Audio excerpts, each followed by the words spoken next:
ប្រធានបទរបស់យើងថ្ងៃនេះតកតងមួយនឹងការព្យាបាលឬដងបាតពិសេសម្យ៉ាងគេហៅ thrombosis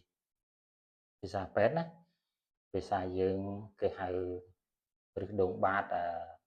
មានដុំឈាមកកខ្ញុំកណាសូមក្រាបថ្វាយបង្គំព្រះថេរានិងថេរៈគ្រប់អង្គនិងជំរាបសួរឲ្យដំលោកជំទាវលោកលោកស្រីនេះរបៀបការព្យាបាល thrombosis គឺវាមាន3-4ករណីតកតងមួយនឹងការវះកាត់តកតងមួយនឹងការប្រើថ្នាំហើយតកតងជាមួយនឹងការចងវិធីទាំងអស់ហ្នឹងស្រួលជាងគេគឺការប្រើថ្នាំប៉ុន្តែត្រូវចាំថាជាបើសិនជាដុំហ្នឹងវាតូចល្មមហើយវាឈឺភ្លាមយើងស្វែងរកថ្នាំយើងស្វែងរកថ្នាំភ្លាមអាហ្នឹងគួរប្រើថ្នាំអាហ្នឹងល្អវាអាចរួមស្វិតទៅម្ដងតិចក៏វាយូរចាប់ពី2អាទិត្យ3អាទិត្យអញ្ចឹងទៅបានវាចាប់ផ្ដើមធូរទៅប៉ុន្តែមួយសំខាន់នោះគឺវានៅឈឺអាហ្នឹងរហូតដល់វាស្វិតអស់បាត់ឈឺណាហើយជាធម្មតានៅពេទ្យរដ្ឋទាំងអស់ពេទ្យរដ្ឋមិនថាពេទ្យរដ្ឋពេទ្យឯកជនទេបើសិនជាមានត្រុំបូមកវាមានប៉ិននៃជើងមួយ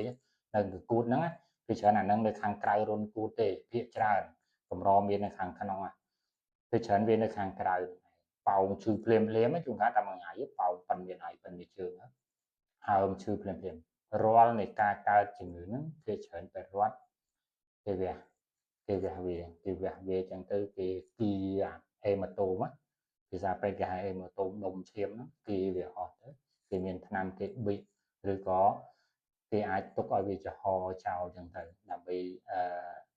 ឲ្យវាឆាប់ជាដោយសារកាត់បន្ថយការបករោគផ្សេងដូចជាវាទៅជាខ្ទុកអញ្ចឹងណា